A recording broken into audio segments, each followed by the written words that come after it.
Pues muy buenas tardes a todos, queridos oyentes y seguidores. Bienvenidos a esta nueva cita semanal, La Pica en Flandes, donde todas las semanas abordamos temas de gran interés al mundo cívico-militar. Tenemos que agradecer a nuestra audiencia el éxito de visitas que están teniendo nuestros vídeos, tanto en Twitter como también en YouTube, y también, por supuesto, a Informa Radio y a Sierra Norte Digital, SND Digital, donde también estamos emitiendo, con lo cual estamos muy contentos porque estos programas cada vez son más vistos, más compartidos y cada vez van teniendo mayor influencia en la opinión pública del mundo cívico-militar. Por lo tanto, queridos oyentes, bienvenidos a esta nueva cita. Este es su programa, La Pica en Flandes, y hoy tenemos con todos ustedes, como siempre, una mesa de lujo, una mesa con primeros espadas, con militares, con personas de gran prestigio que han ocupado puestos pues, de gran responsabilidad y, por lo tanto, cuyo criterio y opinión la tenemos que tener en cuenta, porque, lógicamente, si no nos fiamos de nuestros jefes y de nuestros mandos, ¿de quién nos vamos a fiar? Ya vemos hoy en día en este mundo las dificultades, la pérdida de confianza, pero nosotros somos una familia, la familia cívico-militar, la familia de La Pica en Flandes, y por lo tanto tenemos siempre los mejores referentes y la mejor voz para la opinión pública. Tenemos con nosotros a nuestro teniente general, don Emilio Pérez Alemán. Muy buenas tardes, mi teniente general. Buenas tardes a todos. Buenas tardes, mi teniente general. Tenemos también con nosotros a nuestro general, don Juan Cifuentes. Buenas tardes, mi general. Buenas tardes, Guillermo. Buenas tardes a todos. Buenas tardes, mi general. También está con nosotros nuestro coronel, don César Collins, ya recuperada la voz. Muy buenas tardes, mi coronel. Gracias, ya la he recuperado. Buenas tardes a todos. Magnífico, magnífico, mi coronel. Y nuestro historiador de cabecera, don Fernando Platón. Muy buenas tardes, don Fernando. Buenas tardes a todos, igualmente. Muy bien. Y el que les habla, Guillermo Rocafort, veterano del Tercio Gran Capitán, primero de la Legión y veterano, bueno, caballero legionario paracaidista almogávar de honor. Así que aquí estamos en esta trinchera y cumpliendo, lógicamente, con lo establecido. Tenemos que excusar a nuestro editor, nuestro general Fontela, y no puede estar con nosotros, pero de luego está plenamente informado del desarrollo de este programa. Como siempre hacemos, antes de entrar en la cuestión que vamos a debatir en esta primera parte, que ya les adelantamos que es las elecciones en la comunidad autónoma de Vascongadas, vamos a hacer una cita rápida y somera de las efemérides de esta semana, que siempre le damos tanta importancia porque forma parte de nuestra memoria histórica y hoy con lo que llaman memoria democrática. Bueno, son nuestras efemérides, que nunca borrarán, lógicamente, de nuestro aprecio y de nuestro respeto. Tenemos, por supuesto, estas efemérides nos las hace con gran esfuerzo y dedicación el coronel don Juan Salafranca, el presidente de la Hermandad de Antiguos Caballeros Legionarios, al cual desde aquí le enviamos, como siempre, un fuerte abrazo legionario y nuestra gratitud por ese esfuerzo en redactar estas importantes efemérides.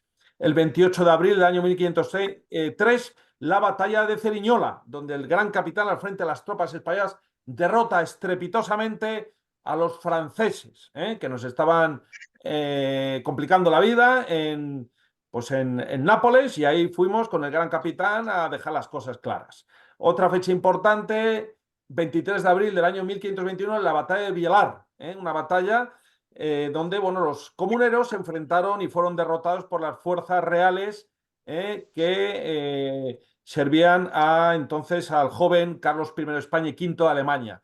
Fecha importante, no lo olvidemos, 24 de abril del año 1547, la batalla de Mühlberg, inmortalizada por Tiziano, donde se le ve a nuestro emperador Carlos V armado con su armadura imperial, luchando en combate en primera línea. Qué época aquella, la batalla de Mühlberg, y qué emperador tuvimos. Otra fecha importante, 24 de abril del año 1596, la toma de Calais. Luego tenemos otra fecha importante, 24 de abril del año 1711, creación del Cuerpo de Ingenieros. Y otra fecha, 27 de abril del año 1931, el cambio de la bandera de España, pues se cambió la bandera bicolor por la tricolor. Ya sabemos ese proceso nefasto totalmente de la Segunda República, que al final acabó como acabó. Empezó mal y acabó todavía peor. Bueno, dicho lo cual, cedo la palabra rápidamente a nuestro general Cifuentes, que nos va a hacer una exposición al respecto de las elecciones vascas. Adelante, mi general, por favor. Sí, muchas gracias.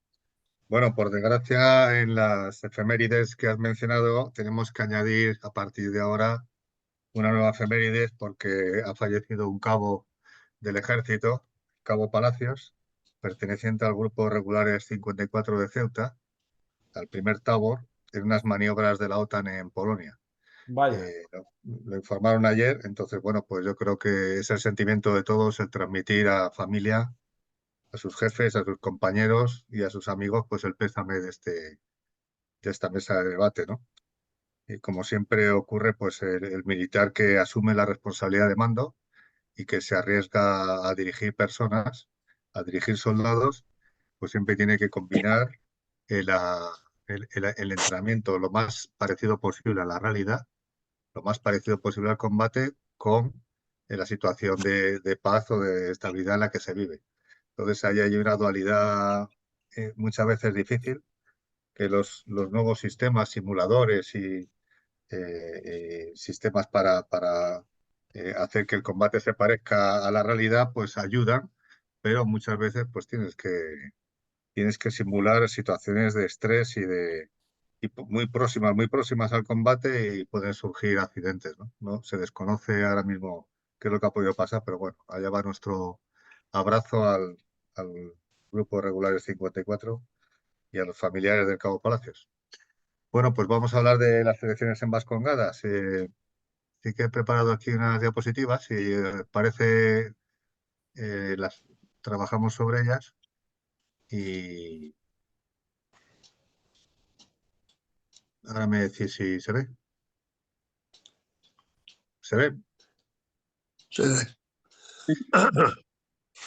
Bueno, pues son muy sencillas, ¿no? Lo que trato es bueno, en estas diapositivas de exponer que primero hay cosas que han faltado en estas elecciones, como ahora veremos. También exponer que, aunque era previsible el resultado, hay detalles que, bueno, pues conviene tener en cuenta y que nos habla un poco, nos hablan de la idiosincrasia del votante vasco, ¿no?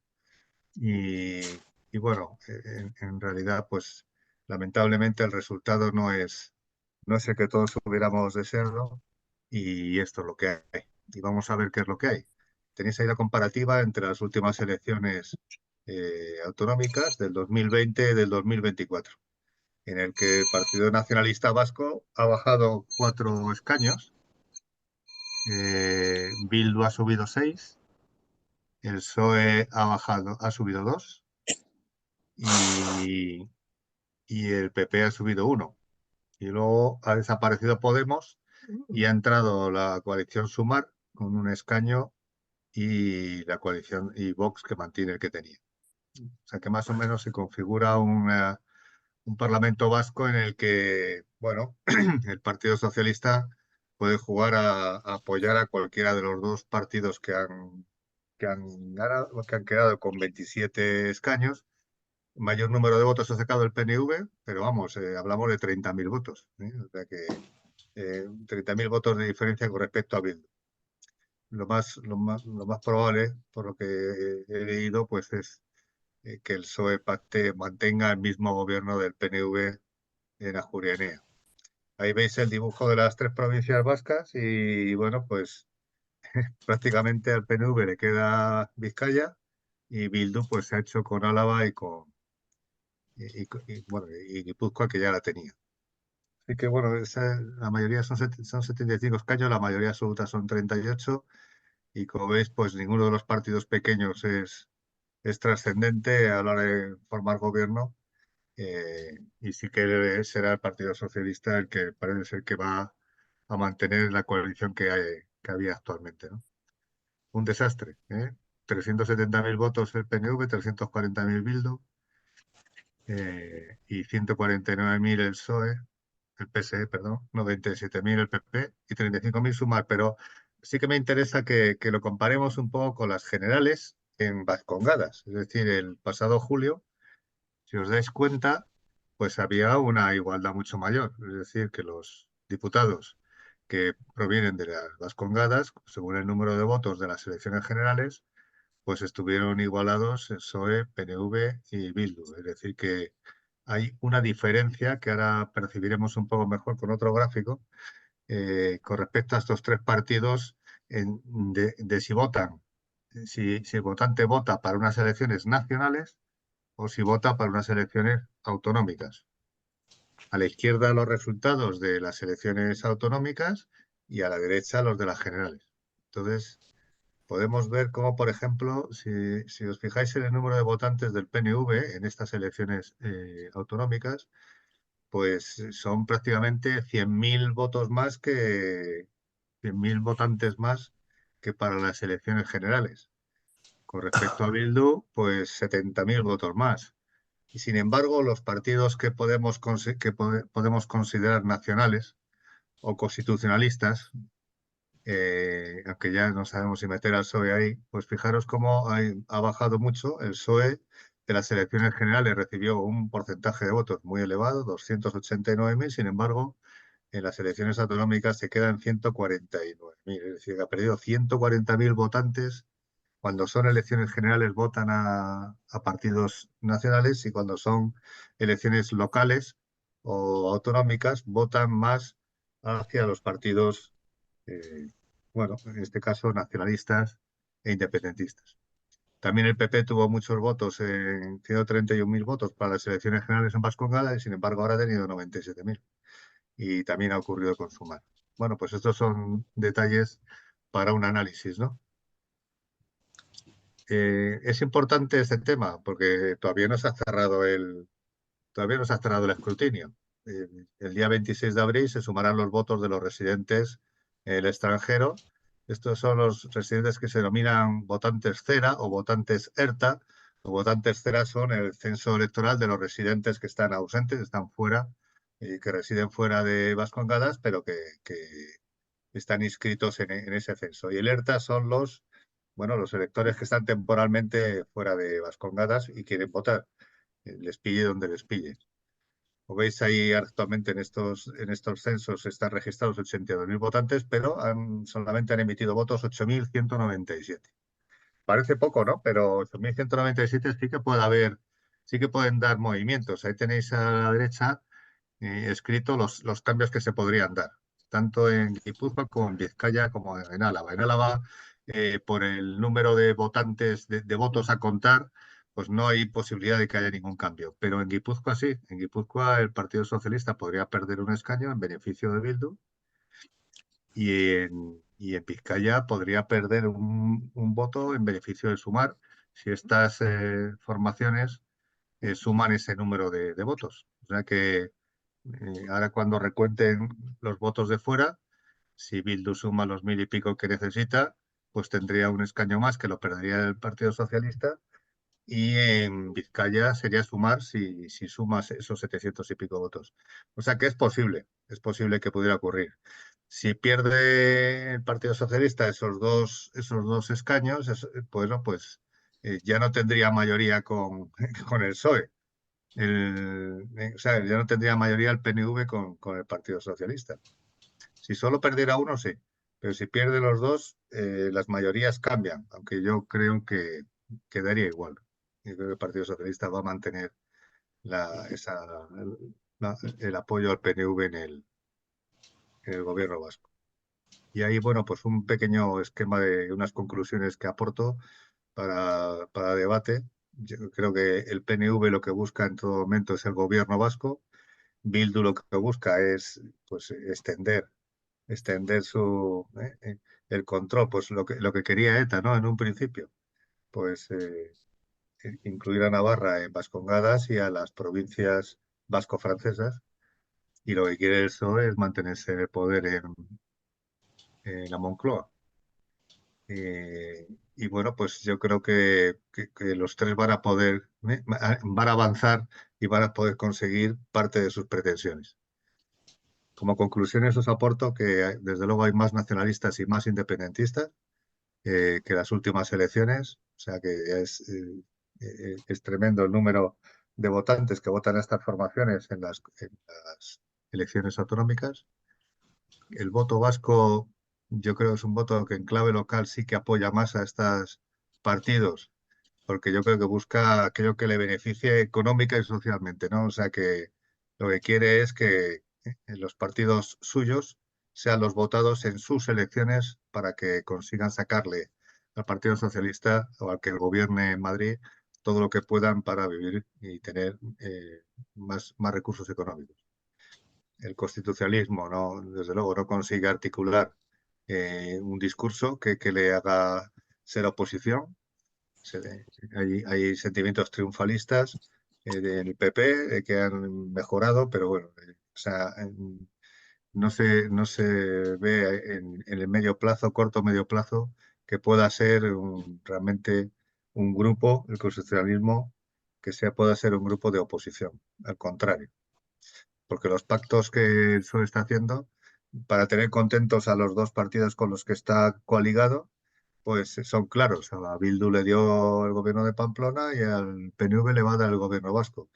Y aunque entre ellos sean rivales en la gobernabilidad de Vascongadas, pero el PSOE consigue darle a cada uno algo para que le sigan votando y manteniéndole en Madrid.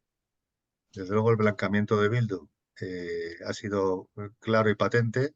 El convertir a esta formación, a estos herederos de la banda terrorista, convertirlos en un partido democrático, progresista, pues sin duda ha contribuido a que ahora gobiernen en 2 de cada 3 municipios. Son 158 localidades donde gobierna Bildu, que es un 50% más que hace 4 años. O sea, es tremendo.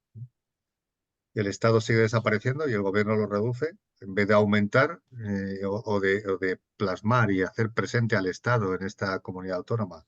Al contrario, motivado por sus pactos o por sus, por sus pactos principalmente, pues lo que está haciendo es reduciendo cada vez más el cuerpo estatal en Vascongadas, Fuerzas Armadas, Policía, Guardia Civil, etcétera, de forma que, bueno, pues sigue fomentando ese federalismo y por otro lado, la otra parte de la pinza, pues una educación súper dirigida y tergiversada y una inmersión lingüística galopante, pues bueno, pues van haciendo que los nuevos votantes, los jóvenes que llegan a la mayoría de edad y votan, pues ya van bastante dirigidos y van dirigidos a la separación del resto de la nación. Porque desaparece ese sentimiento, ¿no? De esta forma. Y junto a que desaparezca el sentimiento de nación, pues desaparece el sentimiento de que yo me debo a otros, ¿no? En otros territorios, ¿no? Yo voy el vasco joven irá a Andalucía a veranear, pero no quiere saber nada. Quiere tener su dinero, tener sus impuestos, tener el máximo de nivel de vida y le va a dar igual, como esto siga así, que los demás vivan mejor o peor. El sentimiento de igualdad cada vez se va rompiendo más. Y luego en las elecciones pues existe el peligro de una alianza independentista. Hablamos del Partido Socialista con el PNV, pero pudiera ocurrir que en un momento determinado el PNV y Bildu se unan y decidan acometer un proceso de independencia como hemos tenido en Cataluña, ¿no? Y bueno, pues termino diciendo que nadie ha mencionado los 150.000 residentes que fueron obligados a emigrar con motivo de amenazas, extorsiones y asesinatos de ETA. Desde el 80 al 2000, el 7,2% de la población vasca sigue viviendo fuera y seguimos hablando de que estas son unas elecciones libres. Pero bueno, de risa. Ahí os lo dejo para vosotros, para vuestros comentarios. Muchas gracias. Muchísimas gracias, mi general, por su magnífica exposición. Yo antes de ceder la palabra a nuestro teniente general, simplemente decir que nos estamos ufanando en otorgar cientos de miles de nacionalizaciones por memoria democrática y los vascoespañoles que huyeron de Vascongadas no pueden votar en Vascongadas. Qué curioso, ¿eh? La verdad es que, en fin, adelante, mi teniente general, por favor. Bueno, pues voy a hablar sin eufemismos. Vamos a ver primero los números. Recordar que el número de, más o menos, el número redondo, el número de electores era de 1.800.000 para estas elecciones en el País Vasco. Ha habido un 50% de abstención. Y hemos visto, sumando los que han votado a Bildu y al PNV suman 700.000. Es decir, que en realidad de 1.800.000 electores, bastante menos de la mitad, son los que han votado estas opciones. No cabe duda que tampoco es para que los vascos los comparemos como si fueran todos iguales, ¿eh? Ahí ha habido una cantidad, sobre todo teniendo en cuenta que estos partidos extremistas, nacionalistas al máximo, pues tienen una disciplina de voto bastante más grande que el resto, que se siente más liberal.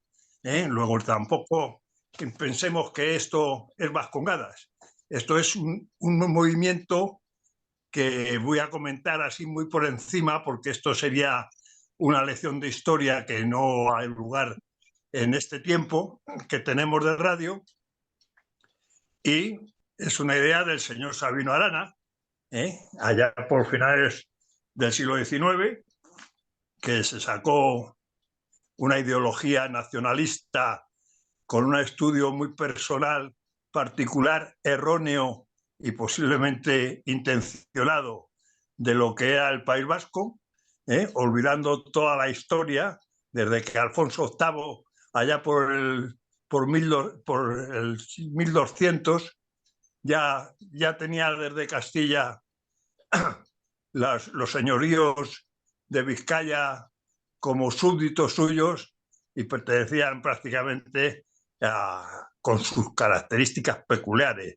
Luego, si se va uno a los orígenes de los vascos, pues hay también bastante que hablar en relación con que era una raza prácticamente que había caído de Marte casi, según el señor Sabino Arana, igual que el euskera, es un país de una configuración montañosa, con muchos caseríos separados, y prácticamente en cada caserío pues tenían su jerga, no era un idioma común. Luego más o menos han ido adaptándolo por aquello de que el lenguaje es importante como seña de identidad, y ni euskera siquiera, ahora le llaman, vamos, es el euskaldun, o un idioma vasco modernizado para que se pueda hacer esa inversión lingüística que hablaba el general Cifuentes. En fin, esa idea, pues, que se hace especial el vasco en relación con el resto, siempre por encima de todo muy superior, a los maquetos que llaman ellos. Y no cabe duda que con ese espíritu sale el Partido Nacionalista Vasco, que más que nada es la alta burguesía, que con esas prebendas y esas exclusivas formas de financiarse desde antiguo, pues van cogiendo esa fortaleza económica, sobre todo, para esa minoría que es la burguesía de los vascos. Y en ella se basa muy, muy, muy conservadora, muy religiosa en sus principios, muy católica, y en ello pues se agarran a ese hecho diferencial que es el que persiguen para sus beneficios. Voy a repetir, sobre todo de estatus, de estatus y de forma de vida. Más adelante sale otra figura en la historia de España, desgraciada figura, que es don Pablo Iglesias, y crea el PSOE con una ideología absolutamente marxista. Bueno, pues con el tiempo y pasado la época anterior, después de la posguerra, o ya terminando esa parte de nuestra historia, una facción de ese Partido Nacionalista Vasco pues se une a la ideología marxista, y juntos forman esa ese pequeño núcleo, pero de mucha agresividad, que es la ETA. Y quieren imponer las ideas nacionalistas de como sabemos que lo hizo, a base del tiro en la nuca y el coche bomba. Y en esas estábamos, hasta que, por arte de Biloque, el PSOE, cuando llega a los gobiernos ya después de la transición, y también el PP, por aquello de que les apoyen en el gobierno central, pues empiezan a darle alas y ya sabemos, y no voy a repetir todo lo que pasó en aquella época. Voy a contar unas anécdotas para que veáis que el cambio este va con mucha señalización de la actitud del PSOE. Recordar que el PSOE formó parte importante en la instauración ilegal de la Segunda República, que cuando no le salían bien las cosas en esa república fue capaz desde el año 34 de dar un golpe de Estado para echar abajo al oponente que había ganado las elecciones, y cuando se le iban muy mal las cosas, pues no tuvo ningún reparo en organizar el Frente Popular, apoyándose también en estos movimientos separatistas e independentistas, tanto vascos como catalanes. En fin, en esas estamos, y voy a repetir que en Vascongadas, a pesar de ese sentimiento nacionalista que hay en los que han seguido esa historia tergiversada de Sabino Arana, pues hay un espíritu ese, pero muy interesado en la parte económica, en la parte de los bien situados, y de esa burguesía alta del País Vasco. Yo tengo mi cuarto apellido, no puede ser más vasco. Mi abuela materna era vasca y mi cuarto apellido es Landaburu, cabeza de tierra. Y la familia de mi mujer, pues no son vascos, son llegados a Bilbao desde Santoña, y ahí se criaron, allí nació mi suegra, y toda la familia de la madre de mi mujer también es vasca, vasca posteriormente. Los orígenes son cántabros. Bueno, pues conociendo de cerca todo esto, dos anécdotas de vivencias mías cerca de Vascongadas. Siendo teniente, en junio del año 72, participé con mi bandera en el desfile con el que se celebraba la liberación de Bilbao. Había un desfile por la Gran Vía de las unidades propias que estaban desplegadas o acuarteladas en Bilbao, en el País Vasco, y íbamos pues unidades de la Legión, de paracaidistas, yo fui con mi segunda bandera, llegamos allí y nos alojamos en el regimiento que entonces estaba en el mismo Bilbao, del regimiento garellano, y por la tarde salimos a tomar unos chiquitos de uniforme, y por el viejo Bilbao entramos en varios sitios a estar allí y compartir ese rato de ocio antes del día del desfile, y no fuimos capaces de uniforme, vuelvo a repetir, de pagar un solo chato, ni un chiquito. Siempre cuando íbamos a pagar había algún paisano de Bilbao que nos había invitado. Al día siguiente formamos en una plaza próxima a la vía de servicio, que era la Gran Vía, todas las unidades para pasar revista por el que presidía el desfile, y estando allí, rodeados de cantidad de paisanos, pasándolo bien, ellos y nosotros, de manera primera se organiza una pitada enorme, no sabíamos qué era. Tenemos en cuenta que estamos en el año 72 y la ETA ya estaba actuando, y el resultado fue que había un vecino que había sacado una icorriña por la ventana. No quiero tampoco extenderme la cantidad de gente que presenció entusiasmada el desfile aquel. Yo creo que también después de muchos desfiles aquí en Madrid en la Castellana, por el espacio que era más apretado y demás, la sensación desde luego fue de una aprobación absoluta, lo que se notaba entre la población de Bilbao en aquel momento.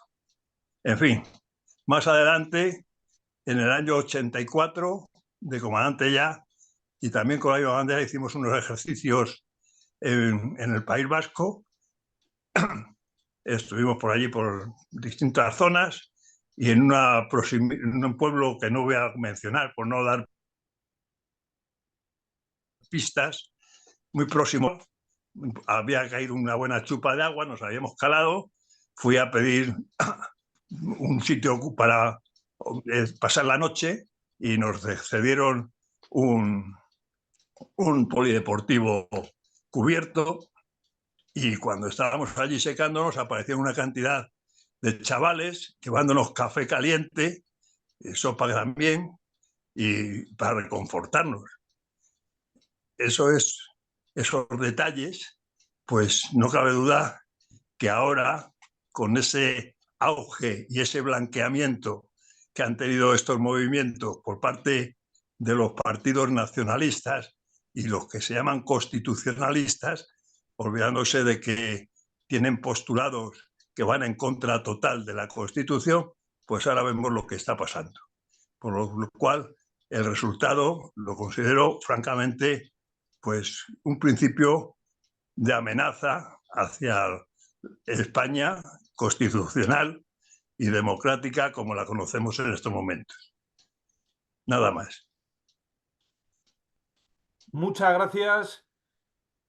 Mi teniente general, yo simplemente antes de hacer la palabra, recordar, porque fui testigo como niño, la primera vez que vi una curriña en mi vida fue en el campo del Atleti de Madrid, no sé si era la Real Sociedad, creo que era el año 78 o 79, y apareció una icurriña. La primera que la vi. Y lo que recuerdo y nunca olvidaré son los silbidos que hubo en el campo, a esa bandera antiespañola. Esos mismos silbidos que se manifestaron, como bien ha dicho nuestro teniente general, en el año 72 en Bilbao. Esa bandera es la que se acabó imponiendo. Una bandera completamente antiespañola, pero bueno, ¿qué le vamos a hacer? Pero yo eso no, a mí nadie me lo va a borrar de la cabeza, los silbidos que oí como niño la primera vez que vi una icurriña en un campo de fútbol que era el campo de mi equipo, el Atleti de Madrid. Cedo la palabra a nuestro coronel Collins. Adelante, mi coronel, por favor. Bueno, pues es que ha ocurrido, ya lo han dicho mis compañeros, que el 72% de los escaños de la Cámara Autonómica Vasca pues son de separatistas. Bueno, eso suponiendo que el Partido Socialista Vasco y Sumar sean españolistas, que ya es mucho suponer. ¿Y cuál es la razón principal de esto? Hay que preguntarse. Pues el miedo. El miedo de los vascos a que les pegasen un tiro los gánsteres de la ETA. Vivían aterrorizados. Si unos gánsteres de la ETA mataban a un convecino, tenían tanto miedo que no salían a socorrerle. No fuera a ser que los próximos fueran ellos. Si algún periodista les preguntaba qué pensaban de los asesinados por la ETA, contestaban, algo habrán hecho. Tenían tanto miedo que no se atrevían a emitir la más mínima crítica a los gánsteres de la ETA. Si hablaban algo en casa contra la situación, cerraban las ventanas para que nadie pudiera oírlos por el patio. Si habían sido amigos de algún guardia civil, se apartaron de él. Podían matarlos los gánsteres de la ETA y además decir que era un chivato. El miedo era tal que no querían tener nada que ver con alguien que no fuera separatista. Abertzale, decían ellos, aunque hubiera sido su íntimo amigo, incluso su pariente. Otros pasaron a ser elementos activos, es decir, a ser chivatos de los gánsteres. Les avisaban si venía una patrulla de la Guardia Civil. Les daban horarios y costumbres de vecinos españolistas o de su propio patrón, para que los gánsteres de la ETA pudieran asesinarles, secuestrarles o extorsionarles con toda la información. Y a mansalva, porque los gánsteres eran cobardes, no arriesgaban nada. En aquel ambiente hubo, sobre todo al principio, numerosos vascos valientes que se jugaron la vida y muchos la perdieron por defender a España, dejados de la mano de sus compañeros de partido. Únicamente José María Aznar hizo unas reuniones de concejales y alcaldes del PP en Vascongadas para ir a apoyarlos, para respaldarles a aquellos que se estaban comportando tan heroicamente. Lo normal desde otras ciudades de España fue desentenderse. Los curas colaboraban con la banda terrorista, escondiendo a los gánsteres y a sus armas. Les justificaban moralmente y despreciaban a las víctimas. Todavía conservaban ascendiente en los ambientes pueblerinos. Ya no lo tienen. Nadie cree ya en la religión católica en las Vascongadas. Nadie quiere estar con ese clero canallesco, ni siquiera los que les ayudaron en su momento. Bueno, pero es que recientemente el periodista y escritor Lorenzo Silva, en la tercera página de ABC, justificaba a la ETA porque luchaba contra Franco. ¡Qué miseria moral, qué asco! Pero no todo el mundo es un héroe. Los españolistas, que eran mayoría, unos se fueron. A 200.000 han logrado expulsar de Vascongadas los gánsteres de ETA, de lo que se enorgullecía recientemente el canalla de Otegi. Al día de hoy siguen causando miedo. Mi Miedo coronel, cerrado. nos queda medio minuto, por favor. Un momento que termino. Dicen algunos periodistas de la situación que esto ha ocurrido por la falta de memoria de los jóvenes vascos. Es una mentira. Pasa lo contrario. Siguen aterrorizados porque la banda está intacta, sus matones en cargos municipales y sus criminales sueltos por la calle. En Vascongadas no existe una situación que permita unas elecciones libres. El miedo sigue imperando. El miedo impregna la vida de los vascos. Y así votan. Ahí queda dicho eso, suscribo completamente las palabras del coronel Collins. Por favor, sigan con nosotros en esta segunda parte.